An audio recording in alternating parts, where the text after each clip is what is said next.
this whole school supply situation, I'm not sure what's going on, to be completely honest, and I kind of wanted to just lend, I guess, a few of my own thoughts on exactly what's going on here, and a bit of history for myself personally, because when I was younger, school supplies were never, ever something that was communal in the classroom.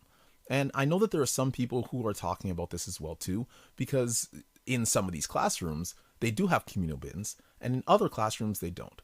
Now, I know in mine personally, when I was younger, we didn't have these communal bins, and my parents always bought school supplies. This was not even a discussion. I didn't think about the teachers providing things like pencils, things like papers, things like folders, things like binders. I never had this, never saw this, but I'm seeing that there are many comments in the comment sections of a lot of the videos that we watch, but also in the videos that I'm creating, that communal bins, this is widespread. So I kind of wanted to back this up, because even if they are widespread, I'm wondering what the actual philosophy behind it is, why as parents, why we think that maybe this isn't as positive, or maybe it's negative. So one thing that I've been thinking about recently is, as parents, should we be providing what the kids need? And I think that's the fundamental that I like to come from. Where's the first principles of this? So with me being a parent, I want to make sure that my kids have absolutely everything that they need all the time, as much as possible, especially when it comes to learning and schools. Now, of course, I do run a program. So yes, I write books. Yes, I do prioritize learning quite a bit. So maybe not every parent is the same. But I know for me personally, I need to make sure that my kids are getting the most that they can possibly get out of school when they're there, right? Now, I'm going to admit as well that I do take my kids out sometimes for certain activities. They do play piano, they do other activities, things like that, right? But when they're at school, have the supplies that you need. So I wouldn't necessarily want them even borrowing. I know that I talk to my kids, I'll ask my kids, hey, do you have enough pencils? It'll be maybe during the school year. And I'll say, do you have enough pencils? Do you have enough markers? Do you have color pencils? All of these things. And sometimes they say yes, sometimes they say no. And if they say no, then I got to go out and buy it for them, because why should I have them begging other individuals to utilize the tools that they should have? That's my personal philosophy on it. Now, there's going to be the other side of the argument where we talk about, okay, well, what about the funding? Who's paying for these items? Well, to be honest, some of these pencils are 97 cents, right? If you're looking to get a whole batch of color pencils, maybe you're spending $2. And yes, I'm going to say that oftentimes, especially as parents and as individuals just in general, that we are going to go and purchase things that we may not necessarily need, which is not an excuse or reasoning for, yes, you should probably buy color pencils instead of that coffee. I'm definitely not saying that. What I'm thinking is that the child needs a pencil, so don't beg for a pencil. This feels pretty reasonable to me personally. Not sure what you think on this, but always leave a comment and let me know what you think. So from where I'm coming from, if my kids don't have what they need in the classroom, it's just like going to if you're in construction and you need a hammer and you don't have a hammer, but you're asking your buddy for it. Well, buddy's going to get pretty upset at some point, right? You should probably have your own hammer. And yes, you may have to take it out of your salary to purchase it, sure. So as a parent, I feel as though that's very important. Now, as I had said previously, because I have a program, I actually do think that learning is number one. If we're not teaching our kids, if we're not teaching them at home, if we're not allowing the teacher to do what they're supposed to do at school and also supporting those teachers, then it's definitely going to be a very difficult time for their kids in their childhood, right? So I think that it's very important that they do actually have the tools that are required. I had put up a post recently as well that talked about whether the school supplies should be provided by the parent, whether it should be provided by the school administration, whether it should be provided by the teacher. And I'm going to be honest, I was actually pretty surprised to see that so many individuals should say that the school administration should supply these supplies. And I guess on one hand, I do understand, because the taxes do go to the government in order to support education to some degree, whether you do have kids or not. I understand this as well too. Though if my child needs a pencil case and they like a certain pencil case, then we should be able to provide that for them. Now, yes, I understand that there is a cost component to it, of course, though I guess that's just my opinion, realistically, and I do want my kids to have the best. Now, are my kids going to have the top of the line backpack?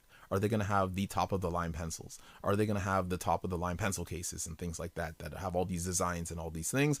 Likely not, because I am also a fundamentalist. I'm a realist. Let's just get the work done. Though we should be able to at least provide the bare minimum as parents. I think that that's very important. This is where they're going. This is where they're spending most of their time. There's a large portion of their time being spent at school, so let's be comfortable while we're there. at the very least. Now, that actually takes me to another side of it where it comes to what does homework look like? What does practice look like for these kids? So they go to school and they're doing their work at school. Well, the reality is there are a lot of kids that are in the classroom that have different behavioral situations, that have different situations that really we as parents, we can't control other kids. We can't control how other kids are parented, things like that, right? So what we have to do is really bring everything home. And this is what I've done. In fact, it's been really interesting because when I was growing up, the way that I had to do this was I had a gigantic backpack. My backpack had who knows how many binders in it, who knows how many workbooks in it, all of these things. We had actual textbooks and all of that as well. Right now, things are a little bit different. And I'm talking elementary school. I'm not necessarily even talking about high school. That's a whole different beast. But my backpack was always too full. I was walking home from school, of course, probably at a too young age, who knows, but I was always walking home from school with a gigantic backpack weighing down my back, the whole scenario. But it's because we had work to do. We had math homework. We had science tests to study for. We had essays to write. We had all of these things that currently they don't necessarily have right now these days in a lot of situations. I know for myself with my kids, when they're coming home, I actually have to set up. It took me about 1 full year to get them to actually bring home all of their books on a regular basis so that we could see what was going on. And this has nothing to do with the teachers or the teaching styles or anything like that. It's just that I need to see what's going on in the classroom. Now, is it because I have a program? Maybe, but it also could just be that I want to make sure that my kids are learning. And if they're not learning, then do I need to implement something? Or if they're not learning and they're not understanding the concepts, do we need to study? Because that's another piece, is that are we teaching the study skills to the kids? So a lot of this is kind of coming back to the parent, which is a little unfortunate because no, not all parents are trained to be teachers. In fact, I'd say most parents are probably not trained to be teachers, though we are teachers in a sense, and we teach them how to do certain things. We teach them how to grow as human beings, all of these things, whether we know it or not. So I think that's another piece that we really do need to focus on, especially as parents, is that we are teaching these kids whether we like it or not. It's just kind of how it goes. We're either going to teach them the positive side of things, or they're just going to learn from us all of the negatives. And they're likely learning both anyway. So it's not really much we can do about it anyway. So those are some of my thoughts just regarding that, because I do think that this whole school supply situation, the whole homework conversation, all of these things, all the extra practice at home, whether we should be doing extra practice or not, whether we should be reserving the after school time for going ahead and doing extracurricular activities or being with family or friends or things like that.